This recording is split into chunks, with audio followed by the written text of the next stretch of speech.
바로 어제가 크리스마스 날이었고 또 며칠만 지나면 이제 새해가 시작됩니다. 사실 요즘에는 밖에 나가봐도 예전처럼 그렇게 연말 분위기가 잘 나지는 않는데, 대신 그렇다고 해도 한 해의 마지막인 이 즈음하여 우리 사람들이 다들 마음속에 품고 있는 생각과 소망이 예전과 크게 다르지 않습니다. 올해에도 잘 버티며 이 힘겨운 삶을 기특하게도 잘 살아주었고, 부디 내년에는 올해보다 조금 더 노력하고 또 이왕이면 행운까지 도와주어서 조금만 더 잘 되었으면 좋겠다는 작은 희망을 누구나 다 마음속에 품으며 올해도 또 한 해를 마무리합니다. 그런데 여기서 좀 더 노골적으로 있는 그대로 말하자면, 우리가 바라는 그 소망이라는 것들의 실체는 그냥 한마디로 거의 대부분 돈 또는 우리의 가정의 경제와 관련된 경우가 많습니다. 물론 건강이나 주변 사람들과의 인간관계 개선 등도 항상 가장 중요한 소망에 속하는 것들이지만, 누구든 그냥 솔직히 말하라고 한다면 아무래도 일단은 이 돈 문제가 현재 내가 가장 바라는 것, 그리고 동시에 지금 나를 가장 힘들게 하는 것의 1등 원인이자 최우선 순위인 경우가 많습니다. 그래서 이번 영상에서는 그 돈에 대한 이야기를 좀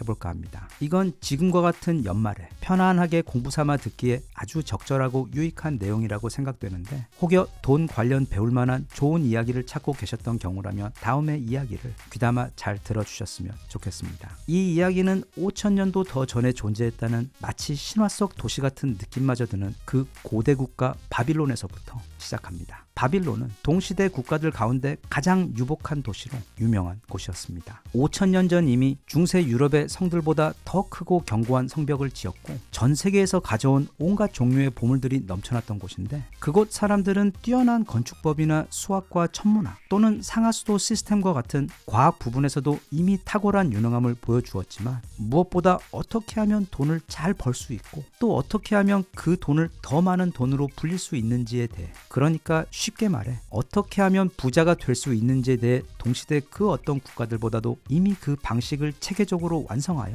활용하고 있던 사람들이었습니다. 당시 바빌론에서 국민들에게 가르친 그 부의 철학이란, 부라는 것은 꼭 부잣집에 태어난 소수의 사람들만이 누릴 수 있는 것이 아닌, 누구든 그 방식만 제대로 이해하고 성실하게 실천하면 누릴 수 있는 매우 보편적이며 달성 가능한 것이라고 설파했는데, 그럼 지금부터 그들이 말한 누구든 부자가 될 수 있는 그 방법이라는 것에 대해 자세히 알아보도록 하겠습니다.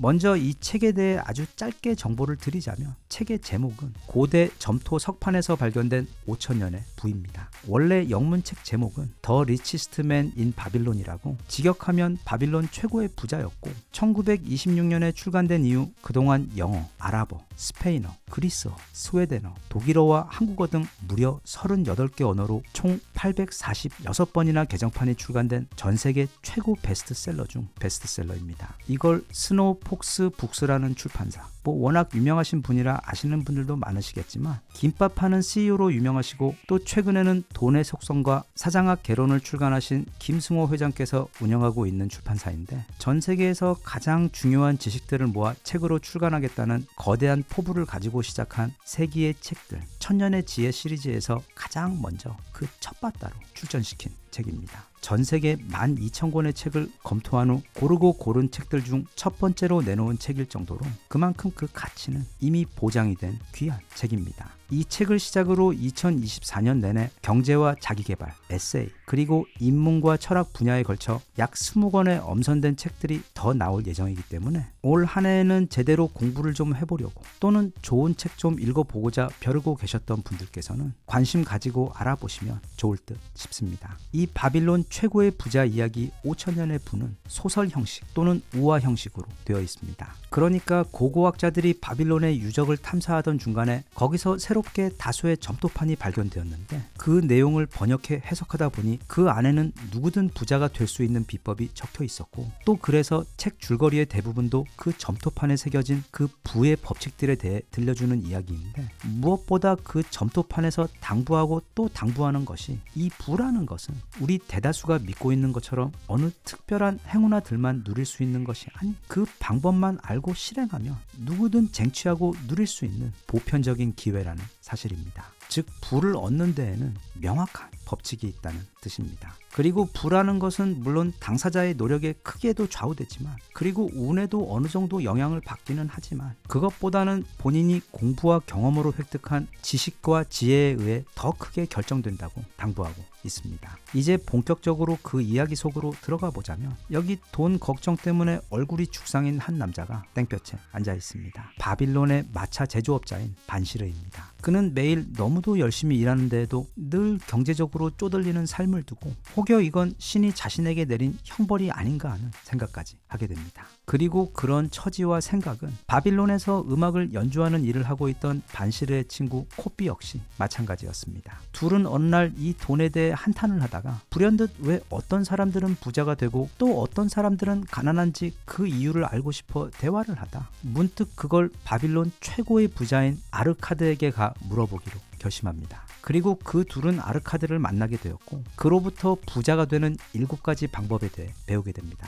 일단 그 7가지 방법에 대해 이야기하기 전 아르카드는 바빌론의 대부분 사람들이 아르카드가 부잣집에 태어나서 별 노력도 없이 그저 운이 좋아서 큰 부자가 되었다고들 하는 것을 알고 있다며 그런 생각이야말로 그들을 가난하게 만드는 생각이라며 크게 꾸짖었는데 실제로 어릴 적 아르카드는 물려받은 것 하나 없는 매우 가난한 상인의 자식이었습니다. 하지만 그는 어느 날 바빌론의 악명 높은 고리 대금업자 알가미시와의 위험한 거래를 통해 돈 대신 돈을 버는 지혜를 선택하게 되었고 그때 얻은 지혜를 바탕으로 지금의 부자가 된 것이었습니다. 그리고 이 책의 나머지 모든 내용들은 그 7가지 법칙들이 실제로 사람들의 삶에서 어떻게 작용하고 왜 반드시 그들을 부자로 만들 수밖에 없는지 설명하는 이야기와 우화들로 채워져 있습니다. 일단 그 7가지 법칙들을 나열하자면 이렇습니다. 미리 당부하는데 그 법칙들 가운데에는 너무도 당연하게 느껴지는 것들도 있을 겁니다. 하지만 중요한 건 그 당연한 것을 지키지 않고 사는 사람들이 너무도 많으며 또 반대로 그걸 지키며 살게 되면 부자가 되지 않을 수가 없다는 원리입니다. 첫째, 수입의 10분의 1은 반드시 저축한다. 둘째, 지출을 철저하게 관리한다. 즉 지출이 반드시 필요한 것과 불필요한 욕망을 구분할 줄 알고 정말로 필요한 것이 아닌 경우 지출하지 않는다. 가짜 욕망들과의 싸움에서 이겨야 한다. 셋째, 부는 지갑 속에 있는 것이 아닌 강물처럼 끊임없이 흘러 들어오는 것이다. 즉 처음에는 노동으로 돈을 벌어서 시드 머니를 모으고 이후에는 내가 모은 돈을 굴려서 마치 가축이 새끼를 낳듯이 더 많은 재산을 이루어 그 투자 수익이 강물처럼 계속 흘러오도록 만들어야 한다. 넷째, 원금은 목숨처럼 지킨다. 즉 워렌 버핏이 가르치는 투자 원칙 그 첫 번째 철칙처럼 또는 바빌론의 그 거대하고 견고한 성벽처럼 탄탄한 방벽을 세워서 절대로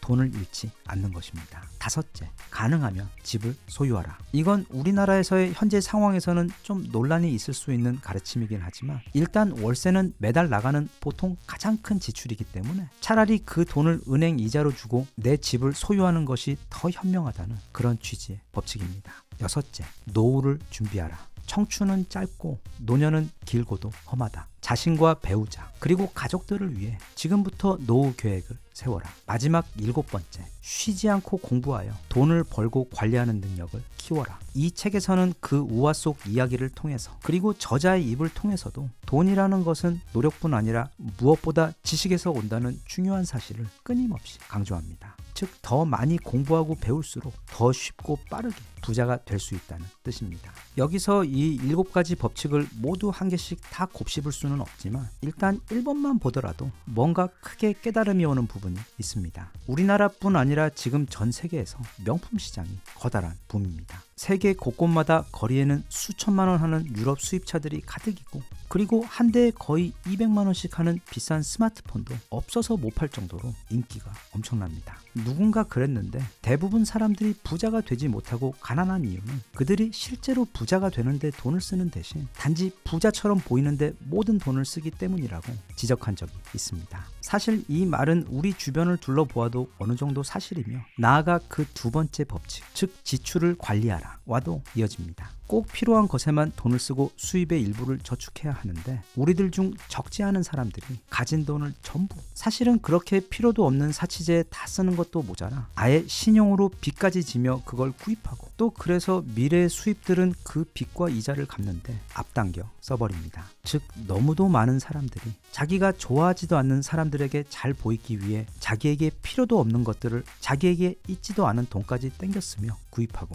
있는 것입니다. 그리고 책 후반부에 가면 황금의 5법칙에 대해서도 소개를 하고 있는데 이건 주로 자녀 교육과 투자에 대한 지침들입니다. 여기서 간단히 그 핵심만 정리해보자면 이렇습니다. 우리가 만약 자식들에게 돈 가방과 지식 중 고르라고 하면 10중 8구 아마 자식들은 다들 돈가방을 고를 겁니다. 그리고 머지않아 그 돈을 어디 가서 다 탕진해버리고 가난하게 되어버릴 것인데, 사실 이런 패턴은 우리 주변에서도 많이 보아온 흔한 케이스입니다. 그렇기 때문에 자식을 교육함에 있어 절대로 그냥 부를 물려주지 말고 반드시 그 부를 관리할 수 있는 지식과 지혜까지 함께 물려주어야 한다는 당부이며, 둘째, 이 행운이라는 요정은 이미 모아둔 돈이 있는 사람에게 더 잘 찾아온다고 말합니다. 이건 당연한 이야기입니다. 우리 삶에서는 좋은 기회가 끊임없이 찾아오는데 모아둔 돈이 없으면 그 기회를 잡지 못하고 놓칠 수밖에 없기 때문입니다. 셋째, 돈이라는 것은 부주의한 주인에게서는 빨리 달아나지만 신중하고 현명한 주인에게서는 꼭 달라붙어 절대 떨어지지 않는다는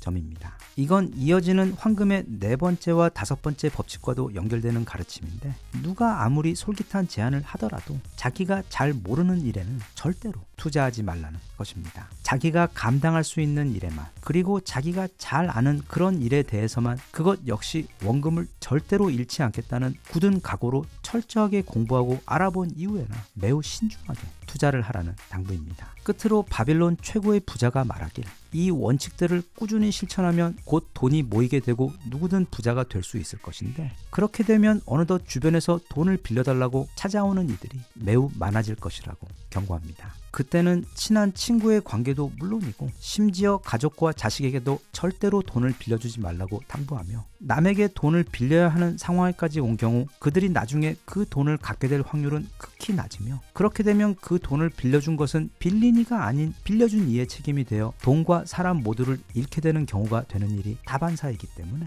최대한 도움을 주되 돈을 빌려주는 일은 삼가하라고 당부했습니다. 너무 좋은 이야기들, 그리고 도움이 되는 지혜가 많은 책인데 여기 그 일부밖에 소개를 못하고 있어 몹시 아쉽습니다. 5,000년 전이나 요즘이나 돈이 가지는 그 중요함의 크기는 사실 크게 달라진 게 없고, 꼭 엄청나게 큰 부자가 아니더라도 지금보다 더 풍요롭고 더 자유로운 삶을 살 수 있는 그 방법에 있어서도 그리 큰 차이가 없는 듯 싶습니다. 그리고 영상에서도 보았듯 무릇 세상의 대단한 비밀이라는 것들, 그 원칙이라는 것들도 보면 되게 거의 다 너무 당연하게 느껴질 만큼 단순한 것인 경우가 많은데, 그만큼 그 마지막 변수인 실천이 큰 차이를 만드는 것 같습니다. 이 세상에서 가장 큰 거리는 아는 것과 하는 것 사이에 있다고 하는데, 다가오는 새해에는 이 영상을 보시는 많은 분들께서 나와 내 가족의 삶을 더 풍요롭게 해줄 그 부의 원칙들을 한 번 더 마음에 단단히 새기고, 이번에는 그걸 꾸준한 실천로까지 연결시켜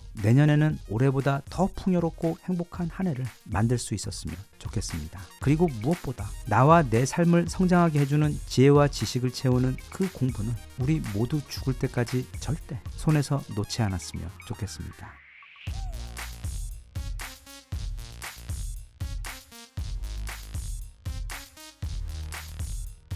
Even if you tried, you wouldn't understand it. Maybe something's missing inside of you. Just a bit of sugar